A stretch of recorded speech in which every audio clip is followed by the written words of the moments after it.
பக்தி உலகம் சேனலுக்கு வணக்கம். இப்போது குரோதி வருடம் குரு பேச்சு பலன் 2024 மே மாதம் குரு பேச்சு ஆகுது. இந்த குரு பேச்சு ஜென்ரலாகவே ஒரு 5 ராசிக்கு சிறப்பாக இருக்கும். இது காமனாக சொல்கிற 5 ராசிக்கு எதுலன்னு. மேச ராசிக்கு சிறப்பான பீடு. இதுவரைக்கும் ஜென்மத்தில் இருந்த குரு ராசிக்கு 2ஆம் இடம் தனஸ்தானத்துக்கு வர்றார், மிகவும் சிறப்பு. அதுக்கப்புறம் கடக ராசிக்கு லாபஸ்தானத்துக்கு வருகிறார், இதுவும் சிறப்பு. கன்னி ராசிக்கு குரு ராசியை பார்க்கும், 5ஆம் பார்வையாக தன்னுடைய ராசியை பார்க்கும், அதுவும் சிறப்பு. 9ஆம் இடத்துல ராசிக்கு 9ஆம் இடத்துல குரு ரிஷபத்திலிருந்து 5ஆம் பார்வையாக ராசியை பார்க்கும், அதுவும் சிறப்பு.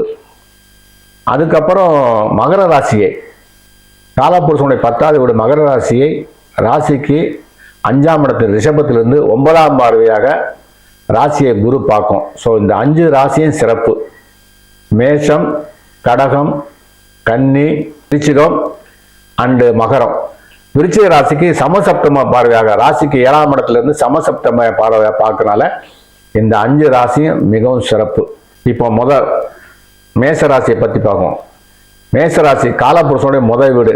இந்த ராசிக்கு என்ன சொல்றாங்கன்னா, காலபுருஷனுடைய முதல் நுழைவு வாயில், அதாவது மீனம் நுழைவு வாயில், மேசம் நுழைவு வாயில், மீனம் 12ஆம் வீடு முடிவு ஸ்தானம், அதாவது அது மோட்சஸ்தானம் சொல்லுவாங்க. நுழைவு வாயில் மேசம், மீனம் 12ஆம் இடம் மோட்சஸ்தானம், அதனால தான் அது விரயஸ்தானம் சொல்றாங்க, மோட்சஸ்தானம் சொல்றாங்க.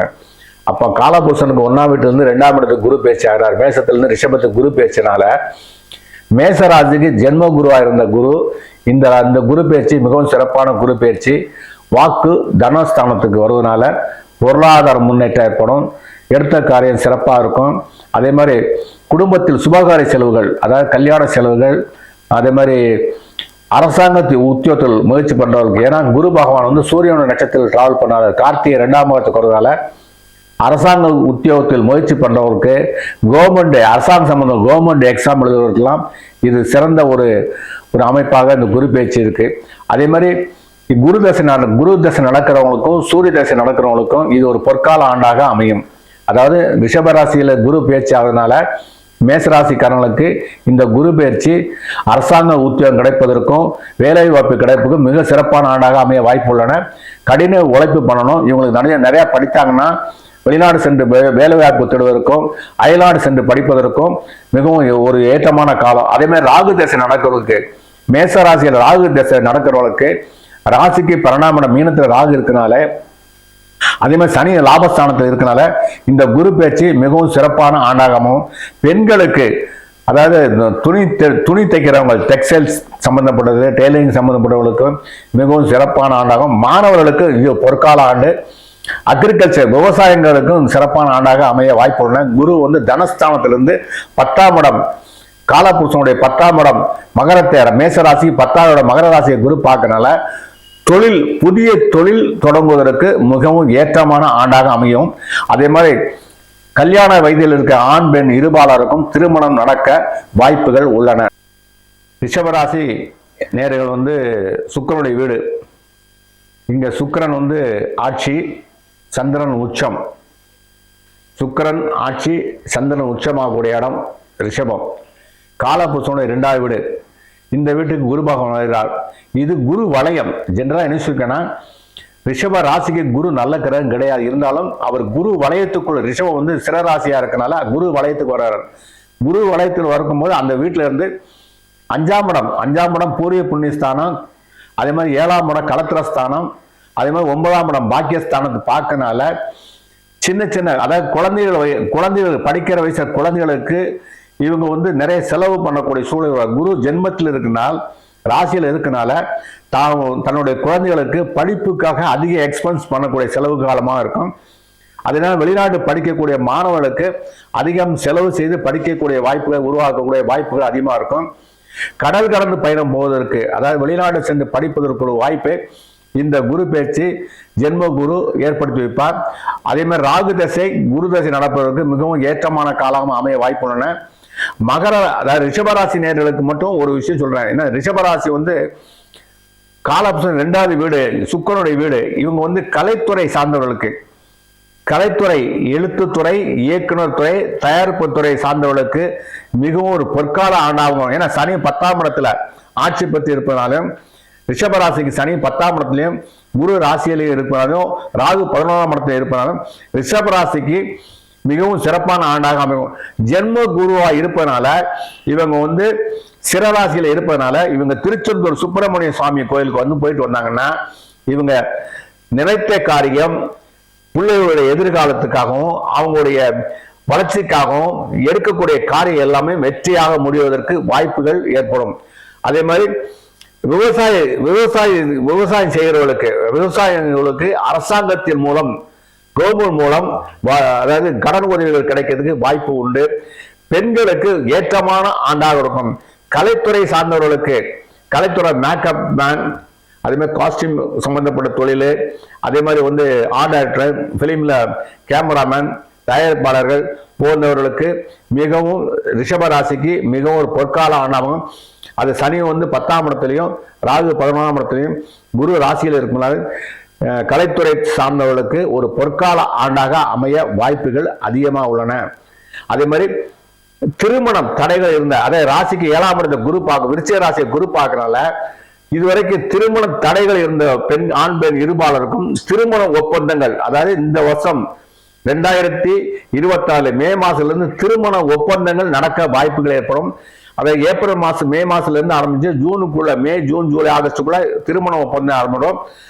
அதே மாதிரி குரு ஜென்மத்தில் இருந்தா கூட ராசிக்கு 7ஆம் இடத்தை விருச்சிகத்தை பார்ப்பதால கல்யாண பலன், அதாவது ஆண் பெண் இருபாலருக்கும் திருமண வயதோட இருபாலருக்கும் கல்யாணம் நடப்பதற்கு வாய்ப்புகள் அதிகமாக உள்ளன.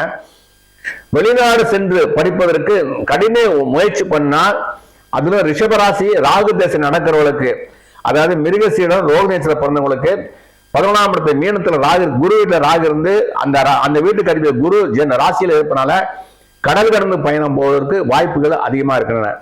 இது காலபுருஷனுடைய 3வது வீடு மிதுனம். மிதுன ராசியில வந்து மிருகசீடம் 3, 4, திருவாதிரை 1, 2, 3, 4, புனர்பூசம் 1, 2, 3 நட்சத்திரங்கள் உள்ளன. மிதுன ராசி வந்து என்ன சொல்லிருக்கேன்னா புதனுடைய வீடு.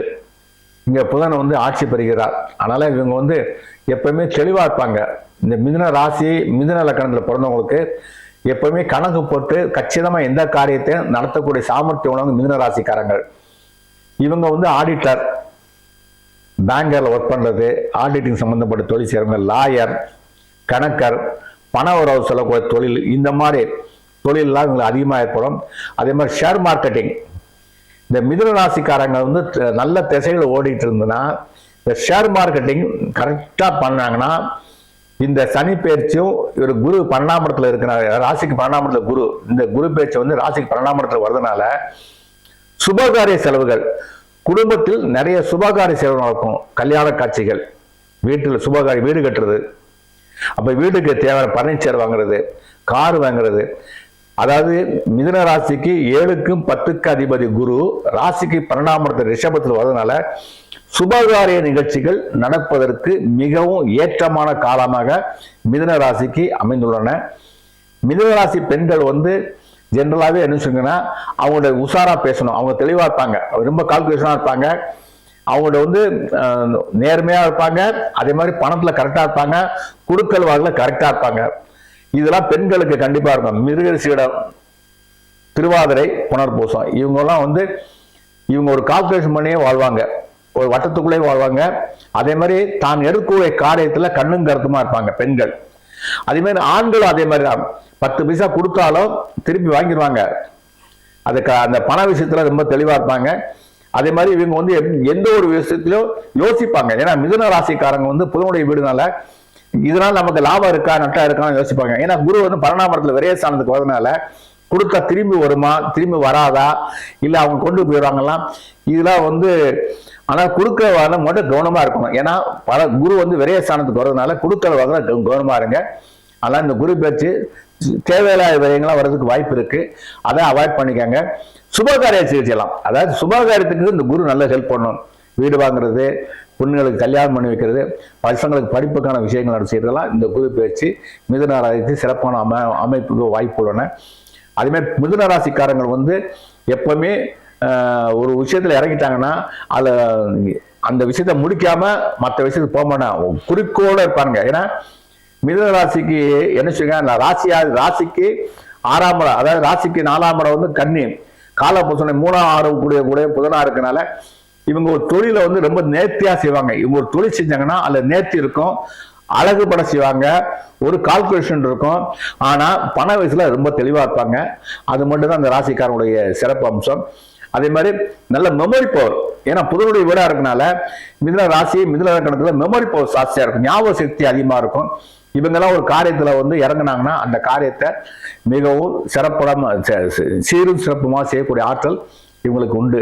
புனர்பூசம் 4ஆம் பாதம், பூசம், ஆயில்யம் இந்த நட்சத்திரம் இதுல உண்டு. கடகராசிக்காரங்களுக்கு வந்து காலபுருஷன் 4ஆம் வீடு, 4ஆம் வீடு சந்திரன் ஆட்சி பெற வீடு. அங்க குரு உச்சமாகிறார், செவ்வாய் நீச்சமாகிறார். அப்ப கடகராசியில வந்து என்ன சொல்ற, காலபுருஷன் 4ஆம் வீட்டுல சந்திரன் ஆட்சி, குரு உச்சம், செவ்வாய் நீச்சம்.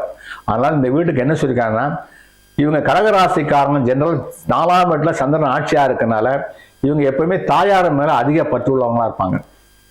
கடகராசிக்காரங்கள் கடக லக்கணத்தில் பிறந்தவங்களுக்கு தாயார் மேல அதிக பற்று இருக்கும். ஏன்னா தாயார் அதிகமா நேசிக்கிறவங்களா இருப்பாங்க கடகராசி கடக லக்கணத்தில் பிறந்தவங்களுக்கு. ஏன்னா மனோகாரங்க சந்திரன் அங்க ஆட்சியா இருக்கிறாங்க. இன்னொன்னு கடகராசிக்காரங்களுக்கு வந்து இப்போ வந்து குரு வந்து லாபஸ்தானத்துக்கு வருது. குரு வந்து கடகராசிக்கு இந்த குரு பேச்சு 11ஆம் இடம் லாபஸ்தானத்துக்கு வருது, மிகவும் சிறப்பு. அப்போ லாபஸ்தானத்துக்கு வருதுன்னா மூத்த சகோதரன் மூலம், அதாவது இவங்களோட மூத்த சகோதரி மூலம் ஏதாவது பெனிஃபிட் கிடைக்கும். கடக ராசி கடக லக்கணத்துக்கு 11ஆம் இடத்துக்கு குருனா 2ஆம் திருமணம் நடப்பவர்களுக்கு இது ஒரு சிறப்பான ஆண்டு காலம். குரு 11ஆம் இடத்துக்கு வந்து இருப்பார் கடகராசிக்கு. 2ஆம் திருமணம் நடப்பவர்களுக்கு கடகராசிக்காரங்களுக்கு ஒரு சிறப்பான ஏற்றாக்கலாம். குரு 11ல் வரும்போது அந்த 2ஆவது திருமணத்தை நடத்தி வைக்கக்கூடிய சூழ்நிலை இந்த குரு நடத்தி வைப்பார். கடகராசிகளுக்கு என்ன சொன்னா 11ஆம் இடத்துக்கு குரு வந்து லாபஸ்தானத்துக்கு இருக்கனால பெரியோருடைய முன்னோர், அதாவது மூத்த சகோதரன் சகோதரி மூலம் ஆசீர்வாதம் உங்களுக்கு கிடைக்கும். அதே மாதிரி இவங்க வந்து வழிபாடுடைய ஸ்தலம் குருவா இருக்கனால ஜீவ சமாதி, சித்தர்கள் சமாதி, அதாவது நவகிரகத்துல குரு பகவான் வழிபாடலாம். நட்சத்திர சித்தர்கள் இருப்பாங்க, அந்த சித்தர்களை தேடி சென்று நீங்க பரிகாரம் பண்ணீங்கன்னா இந்த குரு 11ஆம் இடத்துல குரு உங்களுக்கு தொழில்ல நல்ல முன்னேற்றம், வருமானம், தொழில் மூலம் எதிர்காலத்தை ஏற்படுத்தக்கூடிய வாய்ப்பை தருவார். குரு லாபஸ்தானத்துக்கு வரலாம், சிலவங்களுக்கு ஜாக்பாட் அடிக்கும். இந்த குரு 11ஆம் இடத்துல சுக்கிரன் வீட்டுக்கு குரு வளையத்துக்கு வருதுனால, ஏன்னா ஜெனரலாக கடகத்துல குரு உச்சமாகக்கூடிய கிரகம், அந்த குரு வந்து கடகராசிக்கு ஜெனரலா குரு நல்ல கிரகம், அவர் லாபஸ்தானத்துக்கு வருதுனால கண்டிப்பா பெரிய ஒரு ஜாக்பாட்டு இந்த குரு பயிற்சி மிகவும் சிறப்பான ஆண்டாக அமைய ஒண்ணு.